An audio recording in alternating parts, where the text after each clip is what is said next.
आगे प्रसंग है कनोवारों में गौचारण और पनघट लीला। प्रातः सखा एवं दाऊ संग कलेऊ कर बाके बिहारी वत्स चारण को चले। आज कनोवारों में वत्स चराएंगे। ये कण्व ऋषि की तपस्या स्थली है। पास में कदम खंडी है। सारे सखा गौ बछड़ों को छोड़कर कुछ ध्यान रखकर सारे सखा गौ बछड़ों को छोड़ कुछ ध्यान रख रहे हैं। बाकी कृष्ण दाऊ के संग खेलने वहां बैठ गए। सखा बोले, आज क्या खेल खेलेंगे? कृष्ण बोले, आज यहाँ पनघट है। गोपियां पानी भरने आएगी, उनकी मटकी फोड़ेंगे, सताएंगे। कृष्ण जानते थे मैं सबके घर माखन चोरी करने जाता था। सबके अरमान पूरे हो जाते थे। उल्हाने के बहाने बार बार मुझे देखने आती थी। अब मैं प्रातः निकल जाता हूँ तो सब सखी घर में तड़पती है, पछतावा करती है कि हमने क्यों उलावना मैया को दिया। अब कान्हा का हमारे घर आना जाना बंद हो गया। अब उन्हें देखना हो तो वन में वत्स जहाँ चरा रहे हैं वहां जाना होगा। वत्स चारण का स्थान गांव के आसपास में ही रहता था। गौचारण वन में होता था। अब सखियों ने कान्हा के मिलन की तड़प में पनघट जाने का निश्चय किया। घर में भरे घट बहाकर खाली कर दिए। अपने पति सास सबसे झूठ बोली कि घर में पानी नहीं है, हम पानी भरने पनघट जा रही है। आज तक गोकुल में जल भरने का काम सेविकाएं करती थी। गोप कुमारियां केवल गृह में पूजा के लिए छोटी कलसियों में जल ले जाती थी। गृह स्वामिनी विशेष अतिथि के लिए विशेष पूजन के अवसर पर ही स्वयं जल लेने जाती। अब सबको सेविकाओं का जल लाना अप्रिय हो गया। उसका कारण केवल नंद नंदन के दर्शन की तड़प ही थी। अब गोप कुमारियां पनघट पानी भरने आने लगी है। जल भर के वहीं बैठी रहती या सिर पर घट उठाए मार्ग में खड़ी खड़ी कान्हा दाऊ सखाओं की विभिन्न क्रीड़ा देखती रहती। कृष्ण बोले, अर्जुन तू इसके बड़े घट पर कंकड़ मार सकेगा? अर्जुन कहता है, अरे नहीं, ऐसा नहीं करते। यह मैया से कह देगी तो मैया मारेगी। भूल गया उखल बंधन? कान्हा ने उसकी बात पूरी हो तब तक उस सखी के बड़े घट पर कंकड़ मार फट से छिद्र बना दिया। बोले, देख कैसी पानी की धारा निकल रही है, मेरी उंगली जितनी धारा है। ताली बजाते कान्हा हंसने लगे, किलकने कूदने लगे। कान्हा अर्जुन बात कर रहे थे कि धड़ाम आवाज आई। देखा तो उस सखी ने क्रोध में आकर अपने सिर के दोनों घड़े कमर में दबा घड़ा सब पटक दिया। सब बालक हंसते ताली बजाते कान्हा संग भागे। भद्र बोला, मैं मैया से कह दूंगा कि घड़ा मैंने फोड़ा है, तू बोलना मत, इसे उलाहना देने आने दो। मैया मुझे नहीं मारेगी। संध्या को 4 बजे जब कान्हा वत्सचारण से भवन आए, मैया ने उन्हें सखा संग कलेवा कराया। सब बैठे थे कि वह सखी आधम की। सब उसे देखने लगे और मैया को शिकायत करने लगी। भद्र बोला, मैया इस गोपी का घड़ा कनु बीच में बोल पड़ा, मैया मैंने इसका एक घड़ा फोड़ दिया।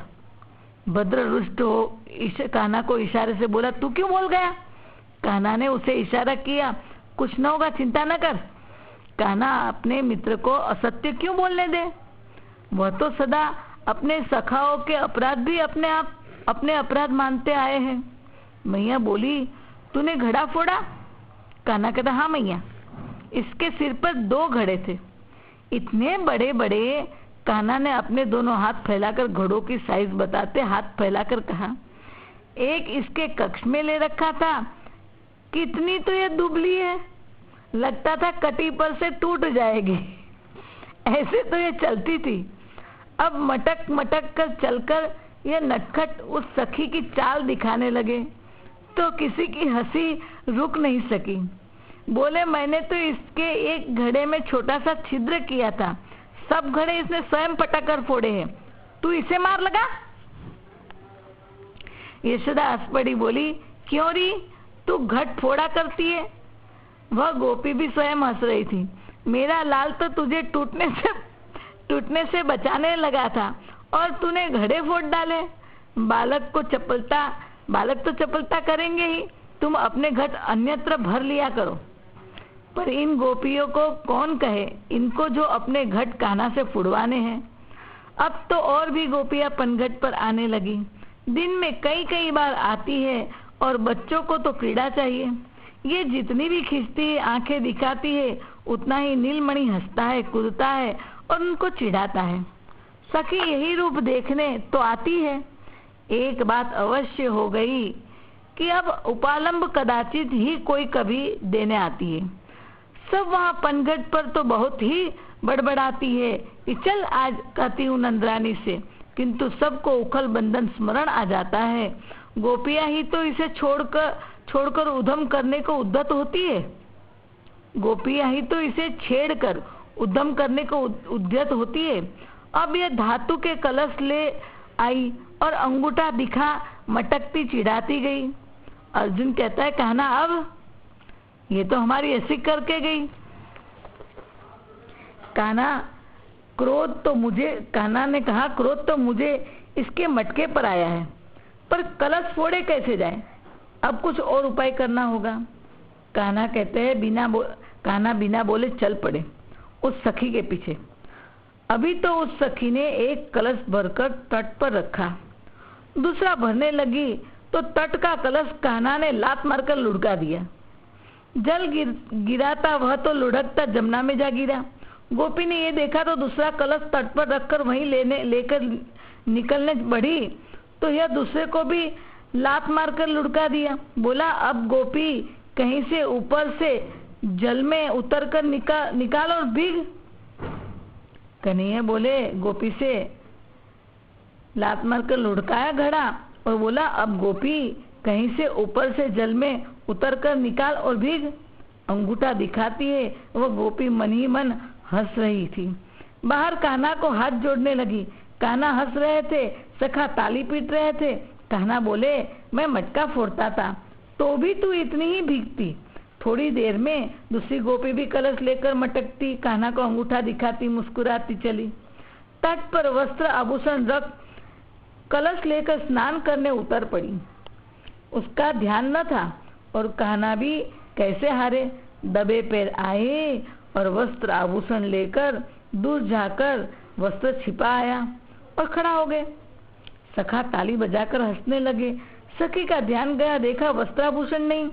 सखी प्रथम खींची, अरे मेरे वस्त्र। कान्हा अंगूठा दिखाने लगे, बोले, बंदर लेगा बंदर। सखी कहती, समझ गई। कान्हा को हाथ जोड़ने लगी। उसका पुत्र खड़ा था पर उसने भी कान्हा का ही साथ दिया। आज ललिता ने श्री राधे से कहा, चल पूजा के लिए जल भरने चलेगी? श्री राधे कहती, हाँ सखी चलो। कीर्ति ने भी कहा, ले जाओ इसे, घर में ही पड़ी रहती है, कुछ घूम आएगी। और सब नन्ही उनकी कलशिया भी उन्हीं थी, वो जितनी नन्ही थी उनकी कलशिया भी नन्ही थी। सुबल ने दूर से देखा मेरी बहना आ रही है तो कान्हा से बोला, कन्हू मेरी बहना पानी भरने आ रही है, तुम मेरी बहन की कलसी क्या करेगा? कान्हा को गंधेश्वरी प्रसंग याद आ गया। चित्त व्याकुल हो गया उस रूप को देखने। अगर सुबल ने छेड़ा न होता तो शायद श्याम को चालाकी सुस्ती ही नहीं, किंतु कोई चुनौती दे दे तो यह मानने वाला कहाँ है? यह सखाओं के कान में कुछ कहने लगे। सखियों के करीब आते कान्हा बोले, तुम सब हमारे घाट पर जल भरने क्यों आई? हमारा कर देकर तब जल ले जाओ। सखाओं को अपने भाई सुबल को तट पर दूर से ही राधे ने देख लिया था। वो तो वही गंधेश्वरी के प्रसंग में खोई हुई थी। उसने यह नहीं सुना, पर ललिता तुनक उठी, बोली, यमुना घाट भी कभी किसी का होता है क्या? विशाखा कहने लगी, जल भरने का कर तो हमने कभी नहीं सुना, हम तो भरेगी जल कहकर भरने लगी। ललिता बोली, आज राधा जल भर ले, आजा राधा जल भर ले। तब राधा होश में आई, जल भर कलसी सिर पर रखी। तब तक कान्हा के सखा कान्हा सब सखी से उलझ चुके थे। कान्हा के सखा कान्हा सब सखियों से उलझ चुके थे। सबकी कलशिया को जल उन्हीं पर पलटने लगे थे। लड़कियां अपनी कलशिया दुबकाती थी, ये सब उन्हें गुदगुदाकर ढेल ढाल कर कलशिया उनके ऊपर ही गिरा देते थे। इसमें श्रीदामा सुबल भी थे। वे कलशिया अन्य सखी की उलट रहे थे, पर नजर अपनी बहना और श्याम पर थी कि हमारी बहन की कलशी का श्याम क्या करेगा। नीलमणि ने जब कीर्ति कुमारी की कलशी पकड़ी तब राधे के नयन कृष्ण रूप पर पड़े। गंधेश्वरी के समय वो उन्हें ध्यान से देख नहीं पाई थी। वह तो इतनी भोली सीधी है कि सुबल सखा के मुख की ओर देखकर स्वयं अपनी कलशी उनके हाथों में दे दी। कान्हा भी तो उसके रूप को देखने में मस्त थे। वे भी उस पर जल नहीं गिरा सके। समीप ही उसकी सखी को ही स्नान करा के कलशी दे दी। और सब सखी ने भी, सुबल सुदामा अन्य सखा ने भी यह प्रेम भाव भरा दृश्य देखा।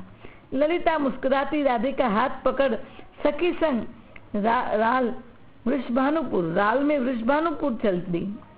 सब सखा कान्हा राल वृषभानुपुर से उलाहना आए तो सब सखा कान्हा से कहने लगे, राल वृषभानुपुर से उलाहना आएगा तो? श्री दामा सुबल बोले, हम मैया तक उलाहना आने ही नहीं देंगे। अभी तो संध्या 4 बजे सब नंद भवन वत्स लेकर आए, कलेऊ लेने बैठे थे। सुबल सुदामा भी अभी कान्हा के संग कलेऊ कर रहे थे।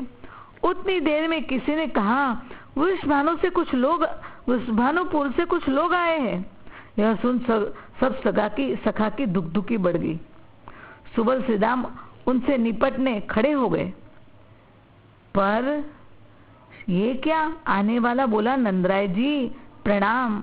वृषभानु जी कीर्ति मैया ने कनु और राम उनके लिए उपहार भेजे हैं।